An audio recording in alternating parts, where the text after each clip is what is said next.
स्वागतम पिला माने नवम श्रेणी जीव विज्ञान बहिर प्रथम विषय जीव जगतर विविधता बा जैव विविधता विषय आमे आज आलोचना करिबा। ए प्रथम भाग रे आमे माने जैव विविधता कौन, जीव मानकर श्रेणी विभाग कहिले कौन बुझ बा टैक्सोनॉमी कहिले कौन बुझ, द्विपद नामकरण पद्धति, जीव मानकु श्रेणी विभाग करिवार विभिन्न आधार एवं श्रेणी विभागर विभिन्न भाग पढ़ी। जैव विविधता कहले आम कौन बुझिले ना आम प्राकृतिक परिवेश रे जीव मानकर अनन्य विभिन्नता को नहीं जीव मानकर एकत्र सहावस्थान को आम जैव विविधता कहले। ये जीव मानकर एकत्र सहावस्थान भितर जो जैव विविधता अच्छी बा जीव मानकर विविधता अच्छी ताकू विचार करिके जीव मानकर श्रेणी विभाग करा जायछि। जीव मानकर श्रेणी विभाग पद्धति को सिस्टेमैटिक्स बा जो टैक्सोनॉमी बोली कहा जाए। ये टैक्सोनॉमी रो व्यवहार आमे विभिन्न जगार जेमति कि कृषि विज्ञान क्षेत्र रे जेमति कि हमर जो साधारण स्वास्थ्य विभाग रो गवेषणा सब विभिन्न गवेषणा क्षेत्र रे आमे सिस्टमैटिक्स बा जो क्लासिफिकेशन को जीव मानकर क्लासिफिकेशन को व्यवहार करथाउ। तापर आमे पढ़िले कोन ना केमती जीव मानकर वैज्ञानिक नामकरण पद्धति विषय रे पढ़ले। जीव मानकर नामकरण केमती करा जायछि। जीव मानकर नामकरण प्रथमे करिथिले के कार्लोस लिनियस। से दुई पद विशिष्ट नामकरण पद्धति देथिले जोथिरे से कहिथिले जे प्रथमे प्रजातिर नाम रहइबो तापर जातिर नाम रहइबो। एमती गोटे जीवर दुईटा पद नामकरण हबो तेणु ताको द्विपद नामकरण पद्धति बोली कहा जाए। आमे द्विपद नामकरण पद्धति पढ़िले एवं विभिन्न जीव मानकर वैज्ञानिक ये जो द्विपद नाम आमे जानिले जेंति बाघर फेलिस टाइग्रिस, सिंहर फेलिस लिओ, बरगछर फेलिस जो फाइकस बेंगालेंसिस एंती द्विपद नामकरण आमे जानिले। तापर आमे कोन पढ़िले ना श्रेणी भागर पदानुक्रम। पदानुक्रम रे आमे कोन पढ़िले ना जीव मानको केमती विभिन्न भाग रे विभक्त कराय छै। उद्भिद जगत, प्राणी जगत, तापर से मानकर प्रत्येक जगत को केमती विभिन्न जो पर्व रे विभक्त कराई छै। प्रत्येक पर्व को किछि वर्ग रे विभक्त कराई छै। वर्ग श्रेणी रे विभक्त कराई छै। श्रेणी गुडी को वर्ग रे विभक्त कराई छै। वर्ग गुडी को वंश रे विभक्त कराई छै। वंश गुडी को विभिन्न प्रजाति रे विभक्त कराई छै एवं विभिन्न प्रजाति को केमती विभिन्न जाति रे विभक्त कराई छै। हम से विषय रे पढ़िले।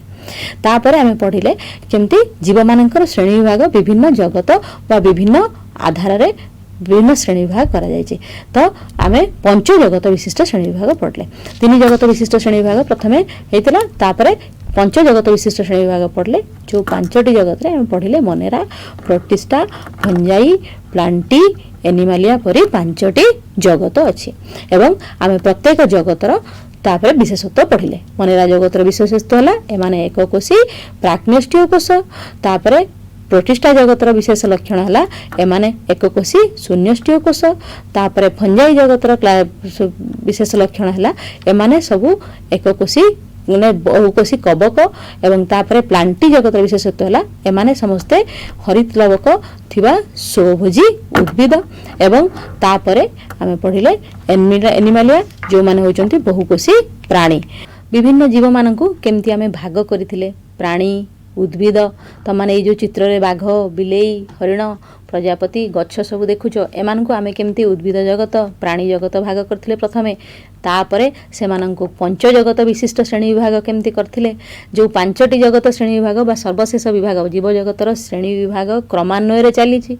शेष रे जो पंच जगत विशिष्ट श्रेणी विभाग आसीछि मोनेरा, प्रोटिस्टा, फंजाई, प्लांटी आउ एनिमालिया ये पांचटी जगत विषय रे आमे आलोचना कले।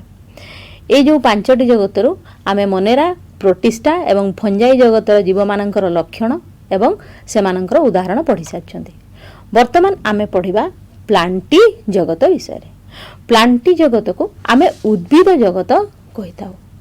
उद्भिद जगत कहिले आमे बुझिबा को मानको ना सेई मानको मोनेरा किंगडम त माने जानिछो एककोशी सब थिला। तापरे प्रोटिस्टा किंगडम तापरे प्लांटी बा उद्भिद जगत विषय रे आमे एठी आलोचना करिबा। उद्भिद जगत रो विशेष लक्षण रे आमे पढ़िले कोन ना जेउ बहुकोशी उद्भिद मानकर कोश भित्ति थाए, कोश रे कोश भित्ति थाए एवं सेमानंकर कोश रे हरित लवक थाए। सेमाने खाद्य प्रस्तुत करि पारंती। सेमानंकु समस्ते आमे गोटे जगत रे रखिले जो मानंकु कुहा गला उद्भिद जगत। ये उद्भिद जगतर विभिन्न ଶ୍ରେଣୀ ବିଭାଗ ଆମେ ଆଜି ପଢ଼ିବା। ଉଦ୍ଭିଦ ଜଗତ କହିଲେ ତମାନେ ଛୋଟ ଛୋଟ ଉଦ୍ଭିଦ ଦେଖିଥିବ, ବହୁତ ଘାସ ପରି ଛୋଟ ଛୋଟ ଉଦ୍ଭିଦ, ବହୁତ ବଡ଼ ବଡ଼ ଗଛ ଦେଖିଥିବ, ବରଗଛ ଆମ୍ବ ଗଛ ପରି। ଏମାନଙ୍କୁ ସବୁ ଶ୍ରେଣୀ ବିଭାଗ କଲା ବେଳକୁ ଆମେ ପ୍ରଥମେ କେଉଁ ବିଷୟକୁ ବିଚାରକୁ ନେବା? ପ୍ରଥମେ ନେବା ସେମାନଙ୍କର କୋଷ ଗଠନକୁ। କୋଷ ଗଠନ ଅନୁସାରେ ଯେଉଁ ଜୀବମାନଙ୍କ ଯେଉଁ ଉଦ୍ଭିଦମାନଙ୍କର ଶରୀର ଗଠନ ବିଚାର କରିବା। ଆମେ ଶରୀର ଗଠନ ଯେଉଁମାନଙ୍କର ଅବିଭକ୍ତ ଶରୀର ହେଇଥିବ, ଶରୀରର କୌଣସି ଅଂଶ ବିଭକ୍ତ ହେଇନଥିବ, ଯେମିତିକି ଶରୀରରେ ଅଙ୍ଗ ଆମର ସବୁ ବିଭିନ୍ନ ଅଙ୍ଗ ଅଛି, ସେମିତି ଯେଉଁ ଉଦ୍ଭିଦର ବିଭିନ୍ନ ଅଙ୍ଗ ନଥିବ। ତୁମେ ଉଦ୍ଭିଦର ଅଙ୍ଗ କହିଲେ କ'ଣ ବୁଝ? ବିଭିନ୍ନ ଉଦ୍ଭିଦର ପତ୍ର ଅଛି, ଫୁଲ ଅଛି, ଡାଳ ଅଛି, ଏସବୁ ହେଉଛି ପତ୍ରର ଗୋଟେ ଗୋଟେ ଉଦ୍ଭିଦର ଗୋଟେ ଗୋଟେ ଅଂଶ ବା ଅଙ୍ଗ। କିନ୍ତୁ କିଛି ଉଦ୍ଭିଦ ଅଛନ୍ତି ଯେଉଁମାନଙ୍କର ଶରୀର ଏ ବିଭିନ୍ନ ଅଙ୍ଗରେ ବିଭକ୍ତ ହେଇନାହିଁ ବା ବିଭିନ୍ନ ଅଂଶରେ ବିଭକ୍ତ ହେଇନାହିଁ, ସେମାନଙ୍କୁ ଅବିଭକ୍ତ ଶରୀର ବିଶିଷ୍ଟ ଉଦ୍ଭିଦ ବା କୁହାଯାଏ ବା ଥାଲୋଫାଇଟା କୁହାଯାଏ। ତେଣୁ ଉଦ୍ଭିଦ ଜଗତର ପ୍ରଥମ ଭାଗ ହେଉଛି ଥାଲୋଫାଇଟା। ଥାଲୋଫାଇଟା କହିଲେ ଆମେ ଦେଖ ଉଦ୍ଭିଦ ଜଗତକୁ ତାହେଲେ ଆମେ କେତେ ଭାଗରେ ବିଭକ୍ତ କରିଛନ୍ତି? ଥାଲୋଫାଇଟା, ବ୍ରାୟୋଫାଇଟା, ଟେରିଡୋଫାଇଟା, ନଗ୍ନବୀଜି ବା ଜିମ୍ନୋସ୍ପର୍ମ ଆଉ ଆବୃତବୀଜି ବା ଆଞ୍ଜିଓସ୍ପର୍ମ। এই যে থালোফাইটা বিভাগ বিষয়ে আমি প্রথমে পড়া। প্রথম ভাগ হল থালোফাইটা। অবিভক্ত শরীর বিশিষ্ট, শরীরে কৌশি নির্দিষ্ট অঙ্গ বা অংশ বিভক্ত হয়ে নাই, যেমিতিকি চের, কাণ্ড, পত্র পরি বিভিন্ন অংশ বিভক্ত হয়ে নাই। তেণু অবিভক্ত শরীরটি গোটে থালস বা পিণ্ডি আকারে থাকে। এমানଙ୍କର উদাহরণরে আমি দেখিবা বিশেষ করে শৈবাଳ বা নেଳି। ତମମାନେ ସବୁ ଯୋଉଠି ଚଟାଣ ଥିବ, ପାଣି ପଡ଼ୁଥିବ ଲଗାତାର, ସେଠି ଦେଖୁଥିବ କିଛି ଏମିତି ନେଳି ଲାଗିଥିବାର ଦେଖିଥିବ, ଯୋଉଠି ପାଦ ପଡ଼ିଲେ ଗୋଡ଼ ଖସିଯାଏ ଦେଖିଛ। ଏମାନେ ହେଉଛନ୍ତି ସେଇ ନେଳି। ଏ ନେଳିମାନେ ହେଉଛନ୍ତି ଅବିଭକ୍ତ ଶରୀର ବିଶିଷ୍ଟ ବା ଥାଲୋଫାଇଟ୍ସ। ଏ ଥାଲୋଫାଇଟ୍ସର ଆଉ କିଛି ଉଦାହରଣ ଆମେ ଦେଖିବା। ସ୍ପାଇରୋଗାଇରା ଏଇଠି ହେଉଛି ଗୋଟେ ଥାଲୋଫାଇଟା। ୟାର ଶରୀରରେ ସେମିତି ଅଙ୍ଗ ପ୍ରତ୍ୟଙ୍ଗ କିଛି ନାହିଁ, ଏ କେବଳ ଗୋଟେ ଥାଲସ୍। ଏମିତି ଅବିଭକ୍ତ ଶରୀର ବିଶିଷ୍ଟ ଏ ଉଦ୍ଭିଦମାନଙ୍କୁ ଆମେ ଥାଲୋଫାଇଟ୍ କହିବା। ଏମାନେ ଏକଦମ ସରଳ ଉଦ୍ଭିଦ। ଏମାନଙ୍କର ଗଣ୍ଡି, ଚେର, ପତ୍ର କିଛି ବିଭକ୍ତ ହେଇନି। ଏମାନଙ୍କ ଭିତରୁ କିଛି ଏକକୋଷୀ ବି ଅଛନ୍ତି, କିଛି ବହୁକୋଷୀ ଅଛନ୍ତି। ଏମାନଙ୍କର ଉଦ୍ଭିଦର ସମ୍ବାହୀ ଟିସୁ ନଥାଏ। ସମ୍ବାହୀ ଟିସୁ ଜାଣିଛ ଉଦ୍ଭିଦରେ ଜାଇଲେମ୍ ଆଉ ଫ୍ଲୋଏମ୍, ସେମିତି କିଛି ଏମାନଙ୍କର ନଥାଏ। ଏମାନଙ୍କର ଉଦାହରଣ ହେଉଛି କ'ଣ ନା ଯେଉଁ କିଛି ଶୈବାଳ ଯେମିତିକି ସ୍ପାଇରୋଗାଇରା, କାରା, କ୍ଲାମାଇଡୋମୋନାସ୍, ଏମାନେ ହେଉଛନ୍ତି ସବୁ ଏକକୋଷୀ ବହୁକୋଷୀ ଶୈବାଳ। ଏକକୋଷୀ କିଛି ଅଛନ୍ତି, କିଛି ବହୁକୋଷୀ ଅଛନ୍ତି। ଏମାନେ ସମସ୍ତେ ସ୍ୱଭୋଜୀ ଶୈବାଳ ଅଟନ୍ତି। ଆପରେ ଆମ ଭାଗକୁ ଯିବା ଆମେ ବ୍ରାୟୋଫାଇଟା। ତାପର ଭାଗ ହେଲା ବ୍ରାୟୋଫାଇଟା। ବ୍ରାୟୋଫାଇଟାରେ କ'ଣ ହେଇଛି ନା ଏମାନଙ୍କ ଶରୀର ତ ବିଭକ୍ତ ହେଇଛି, କିନ୍ତୁ ନିର୍ଦ୍ଦିଷ୍ଟ ଭାବରେ ବିଭକ୍ତ ହେଇନି। ଚେର, ପତ୍ର ବା କାଣ୍ଡ ସେମିତି ନିର୍ଦ୍ଦିଷ୍ଟ ଭାବରେ ବିଭକ୍ତ ହେଇନାହିଁ ବା ଜାଣି ହୁଏ ନାହିଁ। କେବଳ ଶରୀରକୁ ଧରି ରଖିବା ପାଇଁ କେତେକ ଛୋଟ ଚେର ଭଳିଆ ରାଇଜଏଡ୍ ଥାଏ। ଏଇଠି ଆମେ ବିଭିନ୍ନ ପ୍ରକାର ବ୍ରାୟୋଫାଇଟ୍ସ ମାନଙ୍କୁ ଦେଖୁଛନ୍ତି। ବ୍ରାୟୋଫାଇଟ୍ ମାନଙ୍କର ଦେଖ ଏମାନଙ୍କ ଶରୀରରେ କାଣ୍ଡ, ପତ୍ର ଠିକ୍ ଭାବରେ ଜଣାପଡ଼ୁ ନାହିଁ, କିନ୍ତୁ ଗୋଟେ ତଳେ ଗୋଟେ ଗୋଟେ ରାଇଜଏଡ୍ ବାହାରିଛି ଯେଉଁଗୁଡ଼ିକ ଧରିକି ରଖିଛି ଗଛକୁ। ଉଦ୍ଭିଦକୁ ଧରି ରଖିବା ପାଇଁ ଏମାନଙ୍କର କେତେକ ସରୁ ସରୁ ରାଇଜଏଡ୍ ଥାଏ। ତାପରେ ଏମାନଙ୍କର କ'ଣ ହେଇଥାଏ ନା ବୀଜ ସୃଷ୍ଟି ହୁଏ ନାହିଁ, ମଞ୍ଜି ସୃଷ୍ଟି ହୁଏ ନାହିଁ। ବ୍ରାୟୋଫାଇଟାର ଉଦାହରଣ ଆମେ ନେବା କ'ଣ? ଏଇମାନେ ହେଉଛନ୍ତି ମସ୍। ତମମାନେ ଦେଖିଥିବ ଏମିତି କାନ୍ଥରେ ବିଭିନ୍ନ ମସ୍ ଲାଗିଥିବ। ଏ ଯେଉଁ କାନ୍ଥରେ ଲାଗିଥିବା ମସ୍ ଚିତ୍ର ଦେଖୁଛ, ତାର ପାଖ ଚିତ୍ରଟି ଦେଖ। ଗୋଟିକିଆ ମସ୍ର ଚିତ୍ର ତୁମକୁ ଦେଖାଯାଇଛି। ମସ୍ର ସେ ଚିତ୍ରଟିକୁ ବଡ଼ କରିକି ଦେଖାଯାଇଛି ପାଖରେ। ମସ୍ର ଚେର ପରି ଗୋଟେ ତଳେ ଦେଖାଯାଉଛି ରାଇଜଏଡ୍। ତାର କାଣ୍ଡ, ପତ୍ର କିଛି ବିଭକ୍ତ ନୁହେଁ। ଉପରେ ଏମାନଙ୍କର ମଞ୍ଜି ସୃଷ୍ଟି ହୁଏନି। ସ୍ପୋର ସାହାଯ୍ୟରେ ଏମାନେ ବଂଶବୃଦ୍ଧି କରନ୍ତି। ତେଣୁ ବ୍ରାୟୋଫାଇଟାର ବିଶେଷ ଲକ୍ଷଣ ହେଲା ଏମାନଙ୍କର ଶରୀର ଠିକ୍ ଭାବରେ ବିଭକ୍ତ ନୁହଁ। ଏଇଠି ହେଉଛି ଆଉ ଗୋଟିଏ ବ୍ରାୟୋଫାଇଟା, ଯାହାକୁ ଆମେ ରିକ୍ସିଆ ବୋଲି କହିବା। ରିକ୍ସିଆରେ ମଧ୍ୟ ସେମିତି ଦେଖ ଶରୀର ତାର କାଣ୍ଡ ନାହିଁ ବା ସମ୍ବାହୀ ତନ୍ତ୍ର ଠିକ୍ରେ ନାହିଁ ଏବଂ କେବଳ ରାଇଜଏଡ୍ ଅଛି। ମାର୍କାନ୍ସିଆ ଇଏ ମଧ୍ୟ ସେମିତି। ଏଇଟା ଦେଖ, ଏଇ ଚିତ୍ରଟିରେ ଆମେ ରାଇଜଏଡ୍ଟିକୁ ଦେଖିପାରିବା କ୍ଲିଅର ଭାବରେ। ଏଇ ଯେଉଁ ଚେର ପରି ଦେଖାଯାଉଛି ଏଗୁଡ଼ିକ ତାର ପ୍ରକୃତ ଚେର ନୁହେଁ, ଏଗୁଡ଼ିକ ରାଇଜଏଡ୍। ତେଣୁ ଏମାନଙ୍କର ଶରୀରକୁ ଧରି ରଖିବା ପାଇଁ, ଖାଦ୍ୟ ଏବଂ ଜଳ ସଂଗ୍ରହ କରିବା ପାଇଁ এই ରାଇଜଏଡ୍ ଗୁଡ଼ିକ ଥାଏ। ଏହାର ଉଦାହରଣ ଆମେ ଦେଖିଲେ ମସ୍, ଫୋନାରିଆ, ଏଇଟା ହେଉଛି ରିକ୍ସିଆ ଏବଂ ମାର୍କାନ୍ସିଆ। ୟା ପର ବିଭାଗକୁ ଆମେ ଯିବା ଯେଉଁଟା ହେଉଛି ଟେରିଡୋଫାଇଟା। ଟେରିଡୋଫାଇଟା ଉଦ୍ଭିଦ କ'ଣ? ଏମାନଙ୍କର କାଣ୍ଡ, ପତ୍ର ଛୋଟ କାଣ୍ଡ, କିନ୍ତୁ ପତ୍ର, ମୂଳ ଏମାନଙ୍କର ଅଲଗା ଅଲଗା ବିଭକ୍ତ ହେଇଥାଏ। संवाही टिश्यू बा जाइलेम एवं फ्लोएम ये उद्भिद मानकर देखा जाए थाए। एमानकर विशेष लक्षण रे आमे कहिबा जे एई पर्व रे संवाही टिश्यू आरंभ हैला बा संवाही टिश्यू डेवलपमेंट हैला। प्रिमिटिव उद्भिद बा मूल उद्भिद मानकर आमे जेमति थालोफाइटा कथा चिंता करूथिले, थालोफाइटा एवं ब्रायोफाइटा जेतु प्रथम सृष्टि हेतुवा उद्भिद बा मूल उद्भिद सेमानकर किछि अविभक्त शरीर थिला, किछि विभक्त होई नथिला, किंतु टेरिडोफाइटा को आसी गेला बेलको आमे देखुचंती तार कांड छोट कांड हेले मध्य कांड अछि, पत्र विभक्त भाबरे बा भलो भाबरे जणा पडुछि एवं चेर अछि एवं संवाही टिश्यू एथिरे अछि। टेरिडोफाइटार उदाहरण होछि फर्न, तो माने देखिथिबो मार्सेलिया बा सुनुसुनिया जहा को आमे कहंती, से सुनुसुनिया होछि गोटे प्रकार टेरिडोफाइटा। एमानंकर फर्न आ मार्सेलिया समस्तंकर एटी फर्न पत्र आमे देखुचंती, फर्न गछर पत्र, पत्रर पछपटे एमती छोट छोट रेणु थळी थाए जो थिरे रेणु गुड़िक सृष्टि हुए। जेहेतु एमाने सबु फूल हो नथिबा बा मंजी धरु नथिबा उद्भिद, तेणु एमानंकर पत्र पछपटे एमती रेणु थळी रे रेणु सृष्टि हुए जो रेणु गुड़िक एमानंकर वंश वृद्धि रे सहायक हुए। ए जो फर्न रा पत्र पछपटे तमे जो रेणु थळी गुड़िक देखुछ, ये रेणु थळी रे असंख्य एककोशी बा बहुकोशी रेणु सब थांती। ये रेणु माने जोठी जाईकरी पड़ंती, जेतेबेले रेणु थळी गुड़िक परिपक्व हो जाए सेतेबेले रेणु गुड़िक बाहर को आसिकरी कौन करती नूतन उद्भिद सृष्टि करती। तो ये हूँ फर्न रेणु। तो आमे टेरिडोफाइटार उदाहरण कौन कौन जानले, फर्न, मार्सेलिया आउ एमती विभिन्न प्रकार ब्रायोफाइट्स।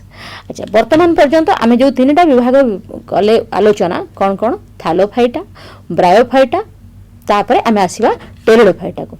टेरिडोफाइटा जो तीनटा विभाग आमे आलोचना कले, ये तीनटे फूल हुए ना, ये प्रकार उद्भिद मानकर फूल फुटे ना, तेणु एमानंको आमे कहिबा अपुष्पक उद्भिद बा क्रिप्टोगैम्स। एई माने सब होचंती अपुष्पक उद्भिद बा क्रिप्टोगैम्स। एमानंकर जेहेतु फूल सृष्टि हुए ना, तेणु मंजी भी हुए ना, तेणु एमानंकर वंशवृद्धिर मुख्य उपाय होची समस्तंकर प्राय रेणु बा स्पोर। या परे आउ जो दुईटी विभाग आमे पढ़िबा उद्भिद मानकर, जेमति कि नग्नबीजी आउ आवृतबीजी, सेमानंकर फूल फुटे बा फूल एवं मंजी सृष्टि हुए। फूल सृष्टि होतबा से उद्भिद माननकु सपुष्पक उद्भिद बा फेनेरोगाम्स बोली कहा जाए। सपुष्पक उद्भिद बा फेनेरोगाम्स माननकु मंजी सृष्टि होबा प्रक्रिया को नेकरी पुणी दुई भाग रे विभक्त करा जाए। मंजी सृष्टि हुआ प्रक्रिया माने कौन ना, सपुष्पक उद्भिद रे फूल धरे, फूल होइकरी मंजी हुए। जदि मंजीर आवरण न थाए, अर्थात मंजीटी जदि फल भितर आबद्ध न थाए, ताले आमे ताकू कहू जिम्नोस्पर्म बा नग्न बीजी उद्भिद। ए जो जिम्नोस्पर्म बा नग्न बीजी उद्भिद एगुड़िकर फूल धरे, फल मंजी सृष्टि हुए, किंतु मंजी गुड़िक एमती गोटे कोन रे, जो कोन गोटे देखुच ये साइकास गछ, साइकास गछर ऊपर जो कोन टी देखुच, ये कोन पर जो हलदिया अंश देखा जाए तार कोन टी, ए कोन रे मंजी गुड़िक सब चारिपटे सजे होइक रही थांती। से मंजी गुड़िक जेतेबेले कण थांती बा आरंभ अवस्था रे किछि सल्क बा काटी परि पदार्थ से मंजी को आवृत करिक रखि थाए। जेतेबेले पाकल हो जाए मंजी, सेतेबेले सल्क गुड़िक खोली जाए, ये कोन गुड़िक टिके बड़ हो जाए आकार रे, एवं सल्क गुड़िक खोली गले मंजी गुड़िक पूरा बाहर को देखा जाए। साधारण भावे तमे जो आंब देखिच, आंबर मंजी केबे बाहर को देखा हबार देखिच फल थिला बेले गछरे नाही देखा जाए नाही, किंतु ए नग्न बीजी बा जिम्नोस्पर्म उद्भिद मानकर सब बेले जेतेबेले फल पाकल हो जिवो मंजी गुड़िक बाहर को देखा जाए। तेणु एमानंकु नग्न बीजी बा जिम्नोस्पर्म बोली कहा जाए। जिम्नोस्पर्म रु जिम्नो शब्दर अर्थ होची नग्न बा बाहर को देखा जाउतबा, स्पर्म माने हला बीज बा मंजी। तेणु एमानंकु आमे भाग कले, प्रथमे सपुष्पक उद्भिद मानंकु दुई भाग भाग कले, गोटे हला नग्न बीजी बा जिम्नोस्पर्म आ गोटे हला आवृत बीजी बा एंजियोस्पर्म। तो नग्न बीजी मानंकर आमे कोन देखिले लक्षण ना, एमानंकर फूल सृष्टि हुए, मंजी भी सृष्टि हुए, किंतु फल हुए नाही। तो मंजी गुड़िक पाकल हो गले बाहर को खोलारे देखा जाती। तो तार गोटे उदाहरण होची, गोटे देखिले आमे साइकास आ गोटे होची पाइन गछ। पाइन गछर एठी देखिबा एटा होची साइकस रो कोन आउ पाइन रो कोन, एई सब मंजी गुड़िक देख साइकस रो कोन टी मंजी गुड़िक खोला खोला हेकरी बाहर को देखा जाउची। तो ये होची जिम्नोस्पर्म। तापरे आमे आसीबा तापर विभाग एंजियोस्पर्म। जो उद्भिद जगतर क्लासिफिकेशन रे आमे जेतेबेले सपुष्पक उद्भिद कथा विचार कले आमे सेतेबेले कहिले जो मानकर फूल फुटे आवृतबीजी बा एंजियोस्पर्म माने होचंती प्रकृत रे सपुष्पक उद्भिद जो मानकर मंजी सृष्टि हुए एवं मंजी को आवरण करिक गोटे फल सृष्टि हुए तो एंजियोस्पर्म उद्भिद मानकर मंजी चारिपटे आवरण बा फल थिबारु से मानको एंजियो बा आवृत हेतिबा बीज बा स्पर्म तेणु एंजियोस्पर्म बोली कहा जाए। एंजियोस्पर्म उद्भिद मानकर तो विशेष लक्षण कौन होची ना एंजियोस्पर्म उद्भिद मानकर सबुठु बड़ लक्षण होची जे से मानकर समस्तंकर फल सृष्टि हुए तो ए जो फल भितरे मंजीटी थाए एंजियोस्पर्म को पुणी आमे दुई भाग रे विभक्त करिबा एक बीजपत्री आउ द्विबीजपत्री एटा को आधार रे विभक्त हुए ना मंजी रे जो बीजपत्र थाए बीजपत्र माने मंजी जेतेबेले गजा हुए गछ लगेले ताक जो प्रथम पत्रटी बाहरे ताको बीजपत्र बा कोटिलेडन बोली कहा जाए। आवृतबीजी उद्भिद मानकु मंजी रे थिबा बीजपत्र अनुसार आमे दुई भाग रे विभक्त कले जो मानकर मंजी रे बीजपत्र संख्या गोटिए से मानकु एक बीजपत्री उद्भिद बोली कहा गला जेमति कि आमे तार उदाहरण नेले मक्का धान पियाज नड़िया बाउंस एमानंकर समस्तंकर जो मंजीटी फल भितर थाए एवं बीजपत्र संख्या गोटिए होई थाए तापर भाग आमे नेले आवृत बीजीर द्विबीजपत्री द्विबीजपत्री उद्भिद रे मंजीर बीजपत्र संख्या 2 होई थाए मंजीर बीजपत्र संख्या तमे जेतेबेले गछटी अंकुरोद्गम हबो बा मंजीटी चारा हबो सेतेबेले देखिबो दुईटी बीजपत्र प्रथमे बाहरिबो ताको आमे कहिबा द्विबीजपत्री उद्भिद। द्विबीजपत्री उद्भिदर उदाहरण रे आमे विभिन्न कखारु जातीय फल जेमति कि बोईताळु लाउ कखारु ए सब तापरे आमे काकुड़ी मटर बुट आंब पिजुली बर अश्वत्थ ये सब गुड़िक द्विबीजपत्री उद्भिद ताहले आमे आवृतबीजी उद्भिद को दुई भाग रे विभक्त करके पढ़िले एक बीजपत्री एवं द्विबीजपत्री जो मानकर बीजपत्र संख्या 1 से मानक आमे एक बीजपत्री कहले जो मानकर बीजपत्र संख्या 2 से मानक आमे द्विबीजपत्री कहले ये हला उद्भिद जगतर श्रेणी विभाग। ताहले वर्तमान आमे कोन कोन आलोचना कले उद्भिद जगत विषय रे ताको आउ थरे मूलरू आलोचना करिबा। उद्भिद जगत रे आमे प्रथमे आलोचना कले जे जो मानकर शरीर विभक्त हेई नाही बा शरीर रे विभिन्न अंग नाही थालोफाइटा जेमति कि आमे कहले विभिन्न प्रकार शैवाल शरीर रे से मानकर चेर कांड पत्र किछि अलगा हेइनी स्पाइरोगाइरा परि शैवाल होचंती थालोफाइटार अंतर्भुक्त। तापर विभाग आमे आसिले जोटी से मानकर पत्र एवं जो चेर कांड अलगा नहेले मध्य शरीर विभक्त होला परि लागे एवं राइजोइड परि किछि अंगिका थाए जोटी उद्भिद शरीर को धरि रखिबारे सहाय्य करे। तापर विभागटी को आमे कहले ब्रायोफाइटा ब्रायोफाइटार उदाहरण आमे नेले कोन जो मॉस रिक्सिया मार्कान्सिया जो गुड़िक कौन शरीर गुड़िक मध्य सेमती थालसर आउ टिके उन्नत धरणर राइजोइड थाए से माने जो संवाही टिश्यू थाए से मानकर। तापर विभाग आमे आसिले टेरिडोफाइटा विभाग रे आमे देखिले जे से मानकर कांड पत्र चेर सब स्वतंत्र भाव में विभक्त होकर जना पड़ुछि बा कांड छोट हेले मध्य कांड अछि पत्र चेर अलगा अलगा अछि एमानकर संवाही टिश्यू आउ टिके उन्नत धरणर एमानकर चेर भल भाव में उन्नत धरणर हेताए। तो आमे टेरिडोफाइटा विभाग रे कहा कहा को नेले टेरिडोफाइटा रे अछंती हमर मार्सेलिया बा सुनुसुनिया जहा को कहा जाए विभिन्न प्रकार फॉर्म एमान को मध्य आमे टेरिडोफाइटा कहले। तो एमानकर वंशवृद्धि उपाय होची जेमान जेहेतु एमानकर सब जो थालोफाइटा ब्रायोफाइटा टेरिडोफाइटा एमानकर फूल हुएनी कि मंजी हुए नाही तेणु एमाने वंश विस्तार करिया पई एमानकर शरीर रे स्पोर सृष्टि हुए स्पोर गुड़िक एककोशी बा बहुकोशी हो पारती शरीर भितरे बा पत्रर पछपटे कोठी शरीर उद्भिदर उपरे से मानकर स्पोर थली सब तैयारी हुए स्पोर थली रे स्पोर गुड़िक तैयारी हुए स्पोर गुड़िक परिपक्व हो गले स्पोर थली फाटिकी स्पोर गुड़िक जाइकरी अन्य आड़े पड़ले सेतिर नूतन उद्भिद सृष्टि हुए। तेणु थालोफाइटा ब्रायोफाइटा और टेरिडोफाइटा हेले अपुष्पक उद्भिद बा क्रिप्टोगैम्स। तापर आमे आसीबा सपुष्पक उद्भिद बा फेनेरोगैम्स विषय रे आलोचना कले। सपुष्पक उद्भिद रे आमे आलोचना कले नग्नबीजी एवं आवृतबीजी। नग्नबीजी को मान को कहले जो मानकर मंजीर फल आवरण फल नए मंजी गुड़िक पाकल हो गले जो खोला होकर बाहर को देखा जाए सी होती नग्नबीजी उद्भिद। तार उदाहरण आम ने साइकस आउ पाइन थुजा परी उद्भिद। तापर आम आसिले आवृतबीजी उद्भिद को। आवृतबीजी उद्भिद मानकर मंजी गुड़िक फल भितर सज्जित होकर रही है।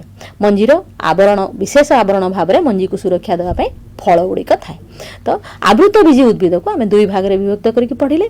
बीजपत्र संख्या अनुसार आवृतबीजी उद्भिद मान दुई भाग में विभक्त करागला। प्रथम जो बीजपत्र एक बा बीजपत्र संख्या एक जो मानकर से एक बीजपत्री कहगला। एक बीजपत्री उद्भिद उदाहरण में आम पढ़िले नड़िया जो बुट नड़िया धान गहम पियाज बाउंश एमाने सब एक बीजपत्री उद्भिद।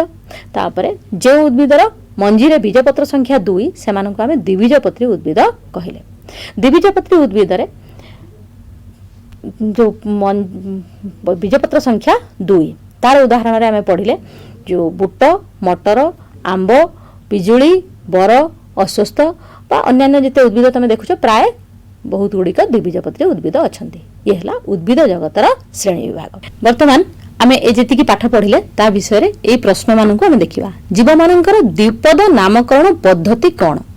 जीव मानकर द्विपद नामकरण पद्धति कहले आम बुझा जे जो पद्धति रे गोटे जीव को दुईटी पद विशिष्ट नाम रे नामित करा जाए वैज्ञानिक पद्धति रे ताको द्विपद नामकरण पद्धति कहा जाए।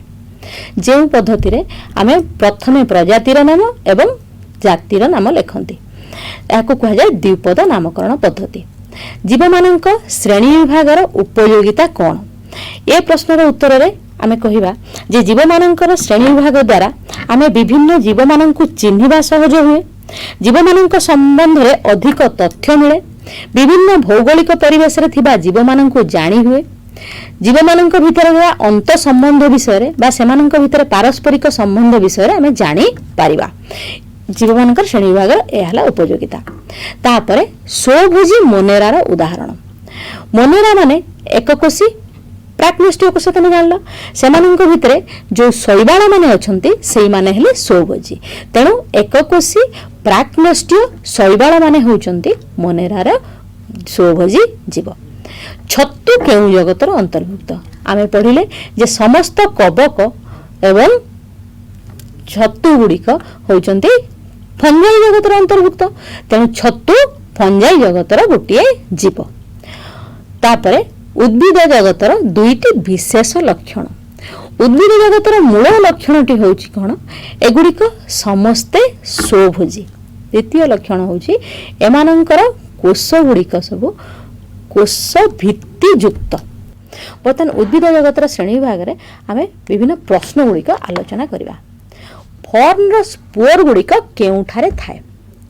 फर्न स्पोर गुड़िक आम जो चित्र देखी से तुम देखी जे फर्न पत्र पछपटे स्पोरांजियो फोर बोली छोट छोट गोलाकार जिनस गुड़िक थाए जो थे स्पोर गुड़िक भरिक थाए। तेणु फर्न स्पोर गुड़िक फर्न पत्र पछपटे थिबा स्पोरांजिया रे थाए। तापर द्वितीय प्रश्न को आम जा। अपुष्पक उद्भिद समूह को कौन कहा जाए? अपुष्पक उद्भिद समूह को आम क्रिप्टोगैम्स बोली कहते। आम पढ़िले जे सपुष्पक उद्भिद मान आम फैनेलोगैम्स कहते एवं अपुष्पक उद्भिद समूह को आम क्रिप्टोगैम्स बोली कहते। आवृतबीजी उद्भिद को केउ आधार रे दुई भाग रे विभक्त करा जायछि? तापर प्रश्न। आवृतबीजी उद्भिद को मंजीरे थिबा बीजपत्रर संख्या अनुसार आम दुई भाग रे विभक्त करिछु। बीजपत्रर संख्या यदि 1 हुए ताको आम एक बीजपत्री कहू। बीजपत्र संख्या यदि 2 हुए ताको द्विबीजपत्री कहा जाए। तो आवृतबीजी उद्भिद मानकु बीजपत्र मंजीरे थिबा बीजपत्रर संख्या अनुसार दुई भाग रे विभक्त करा जायछि, एक बीजपत्री एवं द्विबीजपत्री।